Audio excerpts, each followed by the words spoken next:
members of the press, ladies and gentlemen.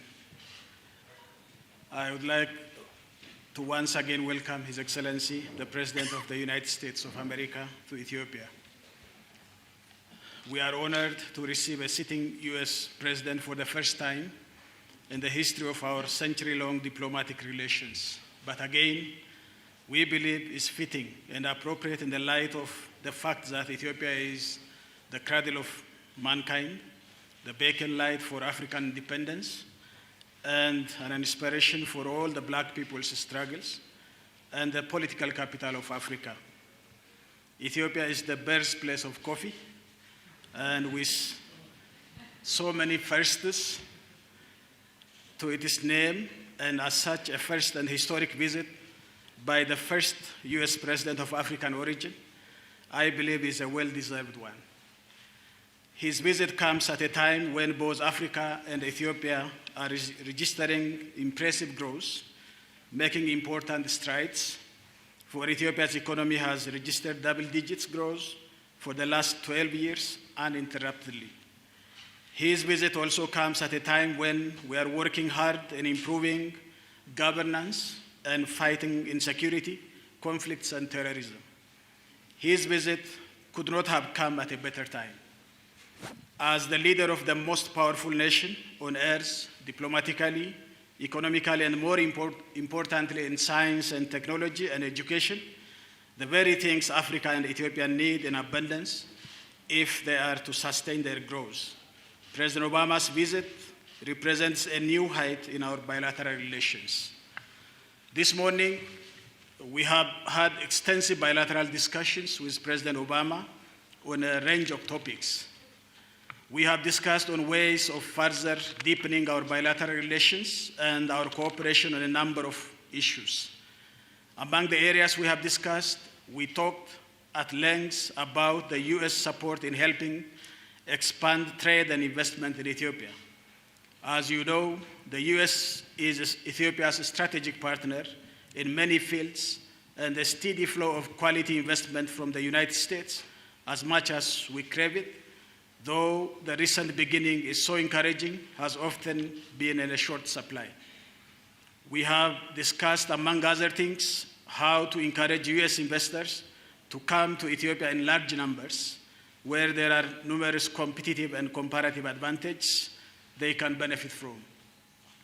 We have discussed how best we can take advantage of President Obama's signature Power Africa initiative, which is, in our case, has already seen significant progress made with a 1,000 megawatts geothermal deal contract to be signed this afternoon. We have also discussed ways of scaling up the successful projects under President Obama launched 4 years ago in his flagship Alliance for Food Security program and launching of similar initiatives.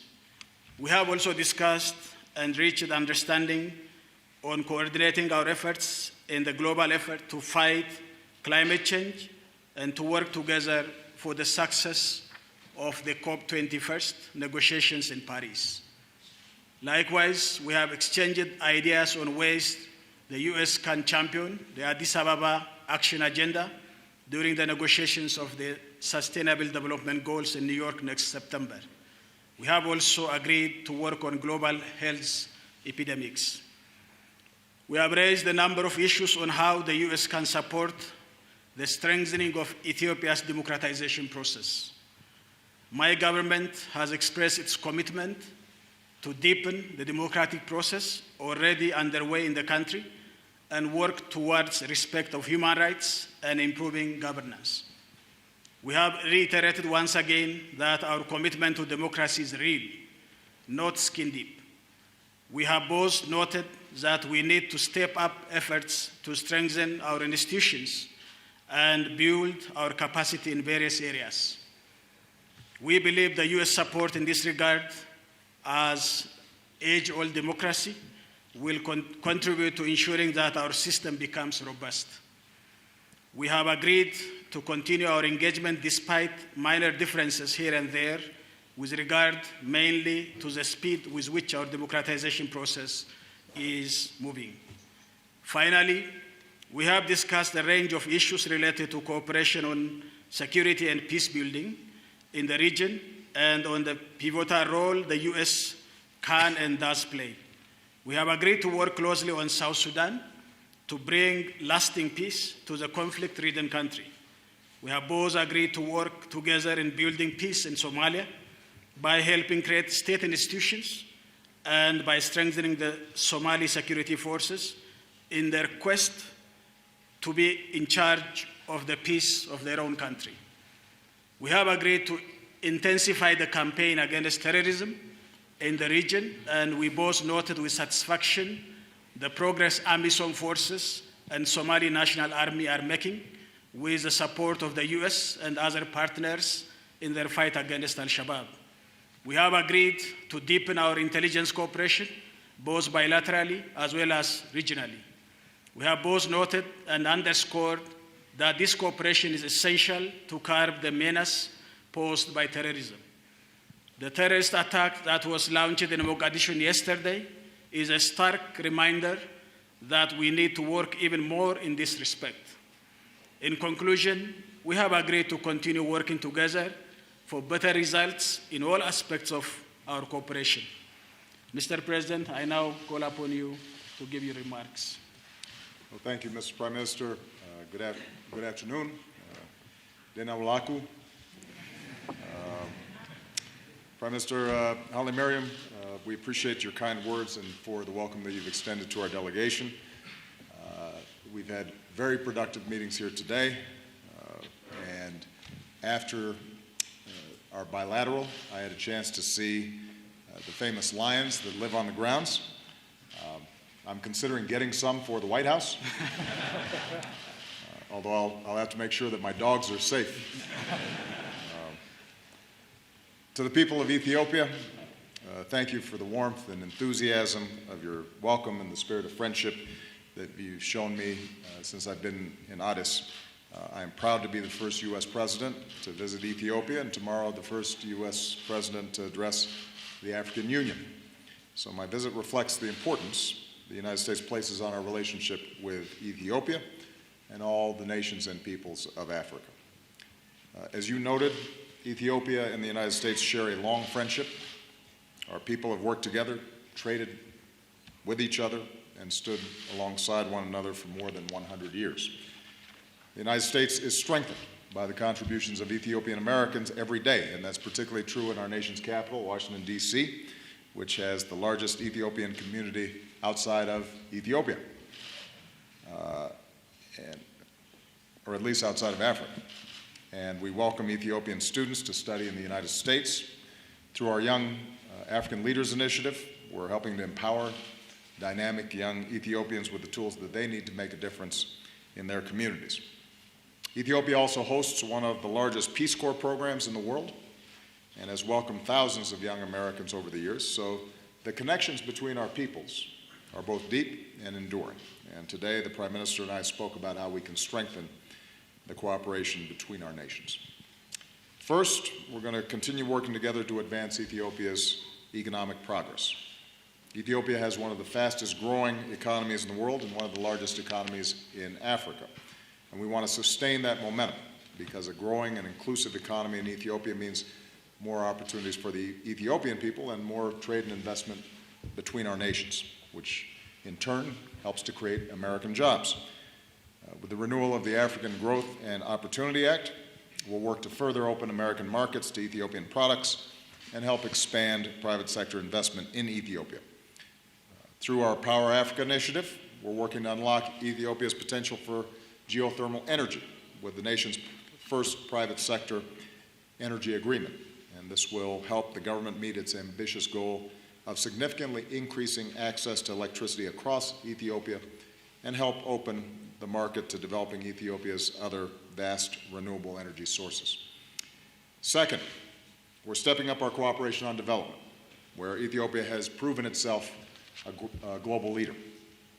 To many people around the world, their image of Ethiopia remains stuck in the past, remembering drought and famine. But in the past 15 years, Ethiopia has lifted millions of people out of poverty. We're working closely together to improve food security, to help farmers plant drought-resistant and higher-yield crops. We're building resilience to climate change. Fewer people are suffering needlessly from preventable diseases like malaria. More children are getting an education. Of course, there's still too many people, particularly in the rural areas, living in deprivation. So we have to keep moving on the progress that's been made. Prime Minister Hailemariam has demonstrated his commitment to eliminating extreme poverty.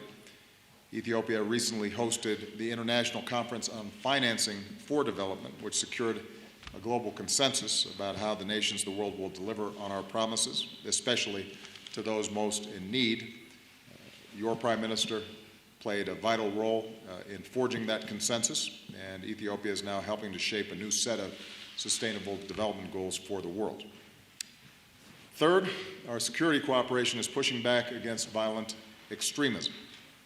Ethiopia faces serious threats, and its contribution to the African Union mission in Somalia have reduced areas under al-Shabaab control. But as the Prime Minister noted, yesterday's bombing in Mogadishu reminds us that terrorist groups like al-Shabaab offer nothing but death and destruction and have to be stopped. We've got more work to do.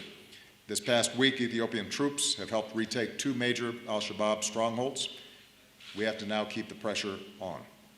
Ethiopia is a major contributor as well to UN peacekeeping efforts. It contributes more troops than any other country in Africa. And we're working together to improve the ability of Ethiopian peacekeepers to respond rapidly to emerging crises before they spiral into widespread violence. Ethiopia has also been a key partner as we seek to resolve the ongoing crisis in South Sudan. Later today, the Prime Minister and I will meet with leaders from across the region to discuss ways we can encourage the government and opposition in South Sudan to end the violence and move toward a peace agreement. I want to thank Ethiopia for the sanctuary it provides hundreds of thousands of refugees who have fled South Sudan and conflicts throughout the region. And finally, I would note that everything I've mentioned, sustained and inclusive growth, development, security gains, also depends on good governance. We had a frank discussion in a global economy that's increasingly driven by technology and the internet. Continued growth in Ethiopia depends on the free flow of information and open exchanges of ideas. I believe that when all voices are being heard, when people know that they're included in the political process, that makes a country stronger and more successful and more innovative. So we discussed steps that Ethiopia can take to show progress on promoting good governance, protecting human rights, fundamental freedoms, and strengthening democracy. And this is an area where we intend to deepen our conversations and consultation because we strongly believe in Ethiopia's promise and its people. Ethiopia is a strong partner with the United States and a leader on so many vital issues in the region. And it has the opportunity now to extend its leadership in ways that benefit all of Ethiopia's people and that sets a positive example for the region. It's hard work, but my message today to the people of Ethiopia is that as you take steps moving your country forward, the United States will be standing by you the entire way. So, Prime Minister, thank you for your hospitality and for the important work that our nations do together. Amese, Ginael.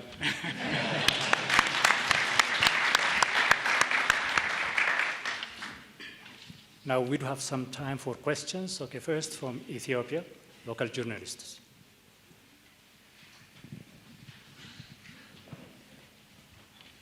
Thank you very much, Mr. President and Mr. Prime Minister. My name is Bruk Orgu. I'm from Ethiopian Broadcasting Corporation.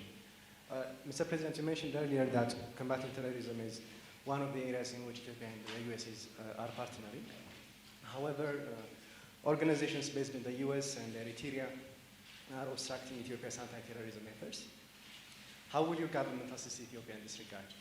And secondly, in regards to trade and investment cooperation, how committed is your government to transform the aid-based Ethio-US relations to a mutually beneficial trade and investment cooperation? Thank you very much. Good. Well, on the first issue, this was part of our conversation, both with respect to security, but also with respect to good governance and human rights issues. Our policy is that we oppose terrorism wherever it may occur. and we are opposed to any group that is promoting the violent overthrow of a government, including the government of Ethiopia that has been democratically elected. I also shared with the Prime Minister our interest in deepening intelligence cooperation, and we've had some fruitful discussions about ending the flow of foreign financing for terrorism. Our cooperation regionally is excellent. I know that there are certain groups that have been active in Ethiopia that, from the Ethiopian government's perspective, pose a significant threat. Our intelligence indicates that while they may oppose the government, they have not tipped into terrorism. And we have some very clear standards in terms of how we evaluate that. But what I indicated to the Prime Minister is that in our consultations and deepening intelligence cooperation, we will look and see what evidence we have, where there are real problems, and where we see genuine terrorist activity. That's something that we are going to want to cooperate with and stop. So a lot of this has to do with how we define a particular group's activities. If they are just talking about issues and are in opposition and are operating as political organizations, we tend to be protective of them even if we don't agree with them. That's true in the United States, that's true everywhere. And we think that's part of what's necessary for a democracy. If they tip into activities that are violent and are undermining a properly constituted government, then we have a concern. And so this will be a matter of facts. What are the facts with respect to this issue in determining how we can work together? On shifting development models, part of what I've been preaching ever since I came into office and what we've been putting into practice as I travel across the continent of Africa, but this is also true in Latin America, it's true in Asia. In this modern world, it is not enough just to provide aid. Sometimes aid is critical. I mean, we're very proud of the work that we've done to provide health aid that has saved millions of lives with respect to HIV/AIDS. We are very proud of our ability to mobilize humanitarian assistance when there's a drought and the potential for starvation. Those are still necessary. But what we also believe is that we are your best partners and your best friends when we are building capacity. So instead of just giving a fish, we teach you how to fish. And whether it's the work we're doing in agriculture or on energy, our goal is not to simply provide something and then we go away and then later on we need to give you something more. Our goal is to help you advance your development agenda so that it's Ethiopian businesses and Ethiopian technical experts and Ethiopian scientists and Ethiopian agricultural workers who are continually building capacity and increasing development inside the country. And on that, we can be a very effective partner. And that then allows us also to trade and engage the private sector in this process. So on Power Africa, for example, we are providing billions of dollars from the US government, and we're leveraging the Swedish government and World Bank to create a fund that helps to facilitate transactions. But what we're also doing is working with the Ethiopian government to leverage that money so that the private sector says we'd like to invest in Ethiopia as well, and helping advise the Ethiopian Energy Ministry and technical experts on what may be the best models for reaching rural areas, for example. which may not always involve big power plants, but might involve off-grid, smaller models of development that are sustainable and are not dependent on constant financial flows from the West, but instead build up local capacity and are best suited for the particular environment where electricity is needed. So that, I think, is going to be true in health, energy, agriculture. The more that Ethiopians are able to grow rapidly on their own, then our relationship becomes one of mutual interest, mutual respect, and Ethiopia then becomes a leader, and it can then help other countries that are not as advanced on the development scales. And then we can partner with you to help Somalia as it's rebuilding after decades of failed governance. Our next question will come from Kevin Corke with Fox News. Thank you, Mr. President. I'd like to ask you about balance. And you often speak about the importance of rewarding good governance. And so I'm wondering, how do you balance your obvious concerns about human rights here in Ethiopia with the desire for increased economic partnership and strengthening regional security cooperation? And if I could follow up, have you ruled out or would you consider increased military involvement by the United States in East Africa to battle al-Shabaab? And if so, what lessons could be learned from the battle against ISIS, for example, that might be relevant here? And Mr. Prime Minister, thank you for your great hospitality into your beautiful country. I'd like to ask you about perception. For all the incredible things that are happening here in Ethiopia, a strengthening economy, great investment right now in renewable energy infrastructure, there is still a perception, sir, that human rights abuses are tolerated here, and that could really be affecting international investment in your economy. Are you concerned about that? If so, how concerned, and what might you be doing, sir, to change that perception? Thank you. Well, as I said in my opening remarks, this was a significant topic of conversation. We are very mindful of Ethiopia's history, the hardships that this country's gone through. It has been relatively recently in which the Constitution that was formed and the elections put forward a democratically elected government. And as I indicated when I was in Kenya, there's still more work to do. And I think the Prime Minister is the first to acknowledge that there's more work to do. The way we think about these issues is we want to engage with governments on areas of mutual concern and interest.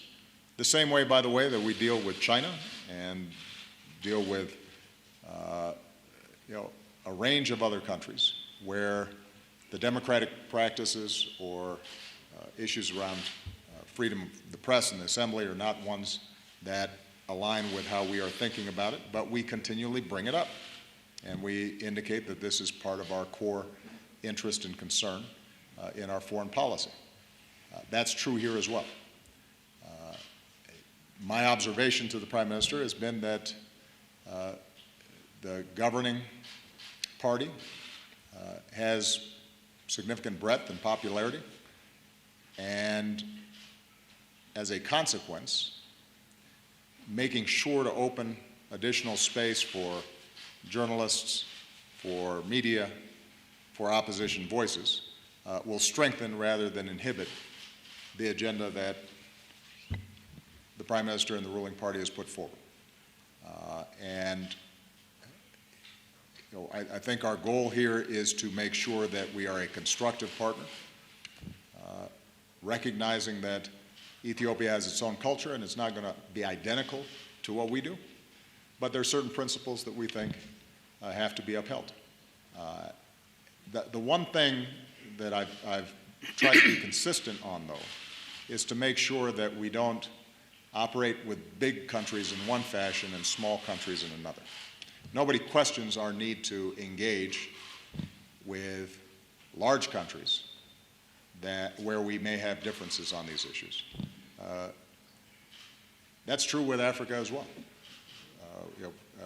We don't improve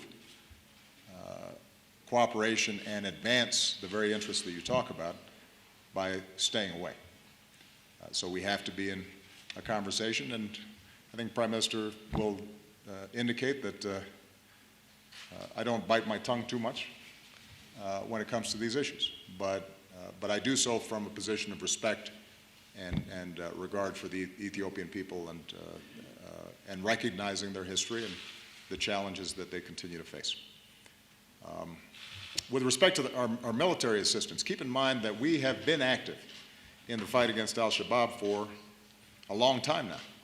And we've been partnering with Ethiopia and Kenya and Uganda and the African Union and AMISOM. That's something that I think those other countries would agree has been a very effective partnership. Part of the reason that we've seen the shrinkage of al-Shabaab's activities in East Africa is because we have our military teams in consultation with regional forces and local forces. And there are certain capacities that we have that some of these militaries may not. And I think there's been complementarity in the work that we've done together. So we don't need to send our own Marines, for example, in to do the fighting. The Ethiopians are tough fighters, and the Kenyans and the Ugandans have been serious about putting troops on the ground at significant sacrifice because they recognize the importance of stabilizing the region. That's why in the past I've said, for example, that the work that we're doing in Somalia is a model. Some in the press have noted that al-Shabaab's still here, and they say, well, how can that be a model? You still have bombs going on. The point that I was making at that time is not that defeating any of these terrorist networks is easy or that the problems in Somalia are completely solved. The point I was making was that a model in which we are partnering with other countries and they are providing outstanding troops on the ground. We're working with, in this case, the Somali government, which is still very much in its infancy, to develop its national security capacity. So that we're doing things that we can do uniquely, but does not require us putting boots on the ground. That's the model that we're talking about. And Ethiopia is an outstanding partner in that process. They have one of the most effective militaries on the continent. And as I noted in my earlier remarks, they are also one of the biggest contributors to peacekeeping. And so they're averting a lot of bloodshed and a lot of conflict because of the effectiveness of their military, and we want to make sure that we're supporting that. Yeah, we fully understand that the perception and the reality does not, in many cases, match as far as Ethiopia is concerned. Therefore, we want to work on this issue. It's our concern. But something has to be understood, that this is a fledgling democracy. And we are coming out of centuries of undemocratic practices and culture in this country.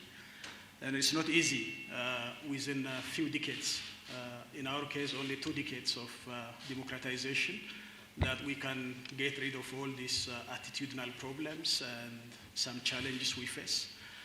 But we feel that we are on the right track, and there is a constitutional democracy which we all are obliged to observe for the sake of our own people and prosperity. So I think this is a way that we have to work on. That's why I said in my speech that we have to learn the best practices of United States and age-old democracies, because this is a process of learning and doing, and I think we fully understand that. And of course, we also know our limitations, and we have to work on our limitations to make ultimately to the betterment of our own people. So I think that is a concern that we have to work on. Second question, Ethiopia. Thank you. I'm Samina Bai from ABC Radio 104.7, and my question for you, Prime Minister Hailemariam is, what do you expect from the United States and the rest of the international community in terms of supporting the peace and security efforts in the Horn of Africa, as well as how successful was your bilateral discussion with President Obama, specifically in regards to economic ties? And President Obama, my question for you is, what are your thoughts specifically on the IGAD plus peacekeeping efforts in South Sudan?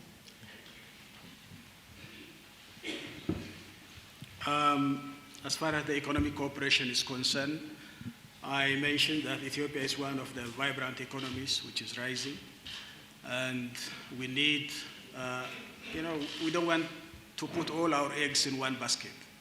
We need a comprehensive quality investment from every corner of the globe, and specifically this time we agreed that the President is going to support us, his government is going to support us in bringing quality investment to Ethiopia. We have long-standing relations, diplomatic relations, but the investment flow doesn't match that long history of cooperation between Ethiopia and the United States. So I think there is a room. Recently, we have a number of renowned companies from the United States showing up to invest in my country. But we also understand that we have to improve our investment climate and environment, where there are stifling issues here and there, bureaucratic bottlenecks that has to be addressed. And we are on top of them and we can address them. I think by doing so, we can attract more foreign direct investment from the United States. As far as the security cooperation is concerned, I think we believe that Africans should take our own responsibility by our own hand. We need support from the United States. But it doesn't mean that the United States is going to replace us in taking our own agenda in Africa. That's why Ethiopia is contributing peacekeeping force, a number which the President has mentioned. And we are also working on increasing the capability of our troops in peacekeeping. But the most important thing is we have to engage the people of Africa and the respective countries to make peace and the governance system that helps the people to engage. So I think we are on the right track, and we can make changes in Somalia, and I am hopeful also in South Sudan. And I think in many cases this shouldn't mar the picture of Africa, where in large Africa is now rising, and Africa is showing, becoming a next frontier for economic development and cooperation. So I think we are on the right track in this cooperation. IGAD has been a vital partner to the international community in leading discussions between Mr. Kiir, Mr. Machar, government opposition figures in South Sudan. Unfortunately, the situation continues to deteriorate. That's not because IGAD has not tried hard enough. I know that between Prime Minister Hailemariam and the other partners in IGAD, there has been a lot of time and a lot of effort to push the parties together. Nevertheless, the situation is deteriorating. The humanitarian situation is worsening.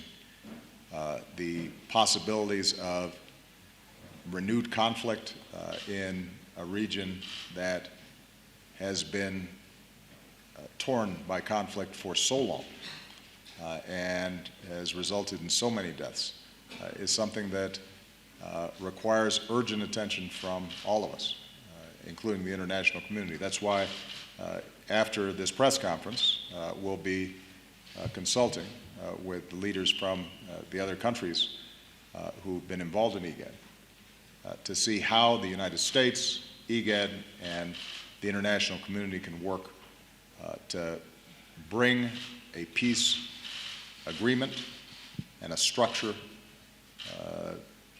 to fruition sometime in the next several weeks. We don't have a lot of time to wait. The conditions on the ground are getting much, much worse. And part of my interest in calling together this meeting was to find out how we can help. Up until this point, it's been very useful to have the African countries take the lead. As Prime Minister Hailemariam stated, the more that Africans are solving African problems, the better off we're going to be. But we also think that we can be a mechanism for additional leverage on the parties, who up until this point have proven very stubborn and have not yet risen to the point where they are looking out for the interests of their nation as opposed to their particular self-interests. And that transition has to take place, and it has to take place now. The final question will come from Darlene Superville with the Associated Press.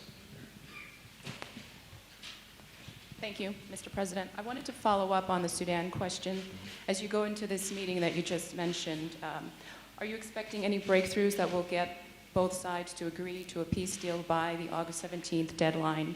And if there is no agreement, what further steps would you be willing to take to bring that about? And if I could ask about Iran, would you kindly bring us up to date on the administration's lobbying of Congress to get approval for the deal? And would you include your reaction to Republican presidential candidate Mike Huckabee saying that the deal is the equivalent of marching the Israelis toward the door of the oven? Mr. Prime Minister, thank you for your hospitality. Would you also add your thoughts on the situation in Sudan and how to bring peace over there?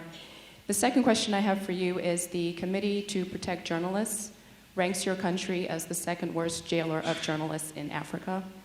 Just before President Obama arrived here, some journalists were released. Many more are still being detained. Would you explain what issues or objections you have to a free press? Thank you.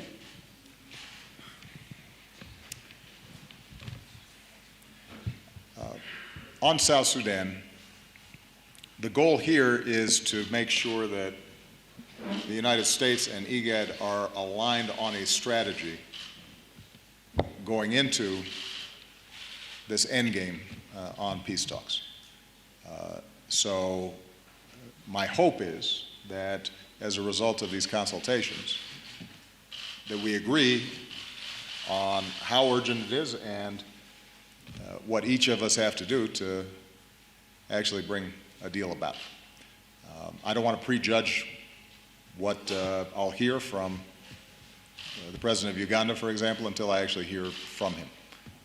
But the good news is that all of us recognize that something's got to move because IGAD's now been involved with consultations for with these individuals for a very, very long time, and our special envoys that have been involved in this for years now have concluded that now's time for a breakthrough. And if we don't see a breakthrough by August 17th, then we're going to have to consider what other tools we have to apply greater pressure on the parties. And that's something I think the parties will certainly hear from us. Our hope is that the message we deliver is similar to the message that they get from the IGAD countries and others who are interested in the issue.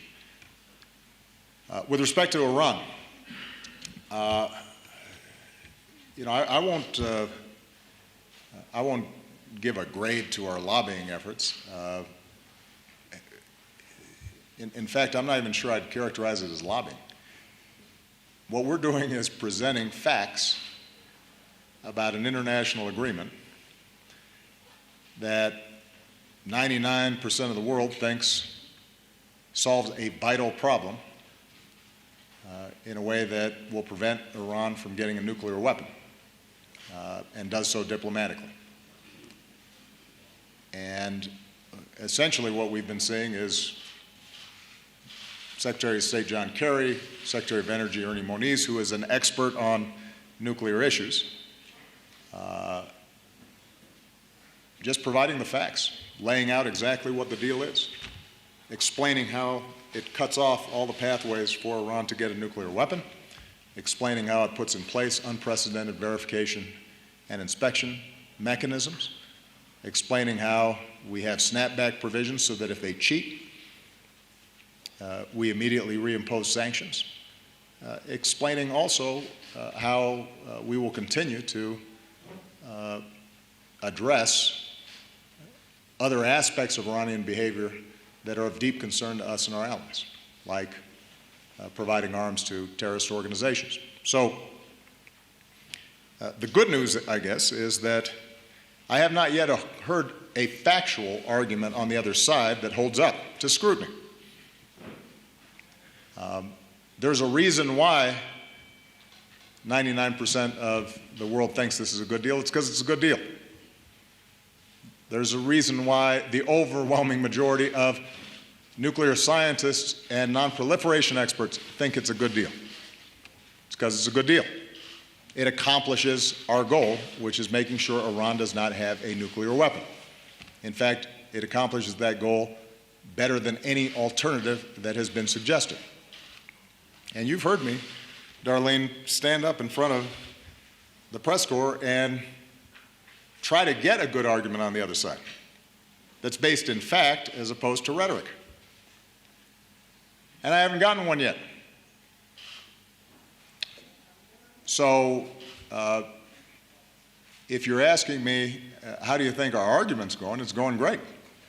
Now, if you're asking me about the politics of Washington and the rhetoric that's that takes place there, that doesn't always go great. You know, the particular comments of Mr. Huckabee are, I think, part of just a general pattern that we've seen that would be considered ridiculous if it weren't so sad. I mean, we've had a sitting senator called John Kerry Pontius Pilate.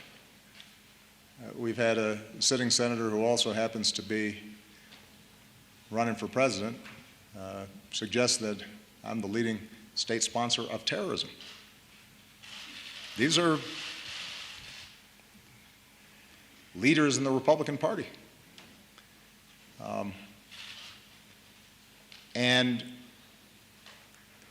you know, part of what historically has made America great is, particularly when it comes to foreign policy, there's been a recognition that these issues are too serious, that issues of war and peace are of such grave concern and consequence that we don't play fast and loose that way. We have robust debates. We look at the facts. There are going to be disagreements. But we just don't fling out ad hominem attacks like that because it doesn't help inform the American people.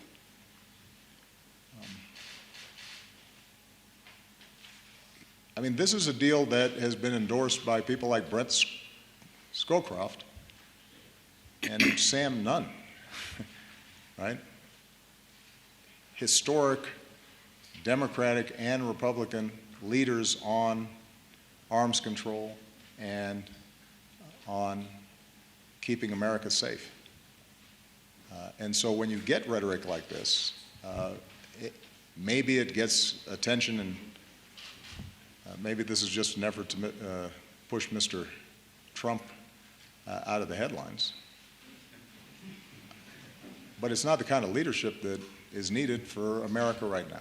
And I don't think that's what anybody, Democratic, Republican, or Independent, is looking for out of their political leaders. In fact, it's been interesting when you look at what's happened with Mr. Trump, when he's made some of the remarks that, for example, challenged the heroism of Mr. McCain, somebody who endured torture and conducted himself with exemplary patriotism. The Republican Party is shocked, and yet that arises out of a culture where those kinds of outrageous attacks have become far too commonplace and get circulated nonstop through the internet and talk radio and news outlets.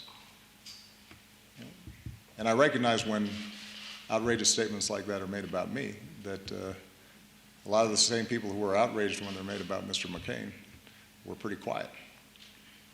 The point is, we're creating a culture that is not conducive to good policy or good politics. The American people deserve better. Certainly presidential debates deserve better.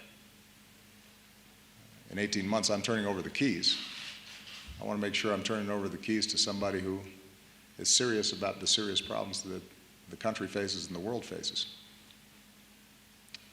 And that requires, on both sides, Democrat and Republican, a sense of seriousness and decorum and honesty. And I think that's what the voters expect as well. As regards to South Sudan, I cannot agree more with the President.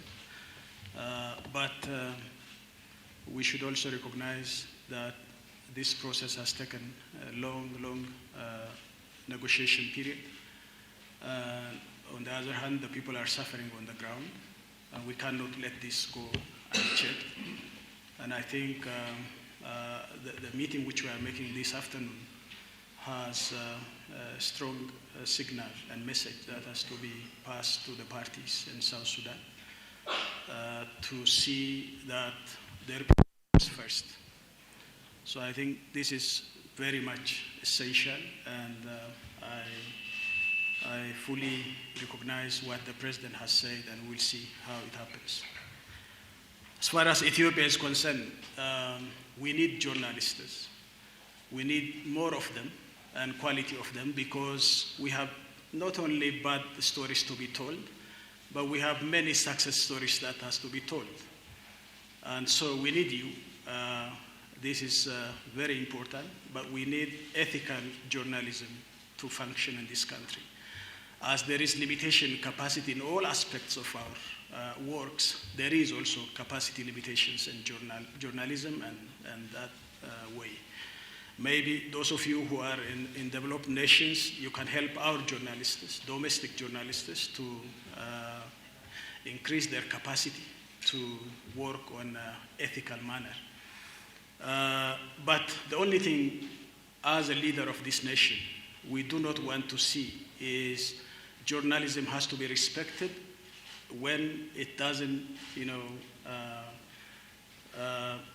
pass the line that working with violent terrorist groups is not allowed, even in the United States. And we need a civilized journalism as a culture and as a profession. So I think my government is committed to see to this issue, that we need many young journalists to come up and help this country to understand what's going on. And for us, it's very important to be criticized, because we also get feedback to correct our mistakes and limitations. So we need journalists, and I think this is our view. And rest assured that we'll continue to do so, because media is one of the institutions that has to be nurtured for democratic discourse.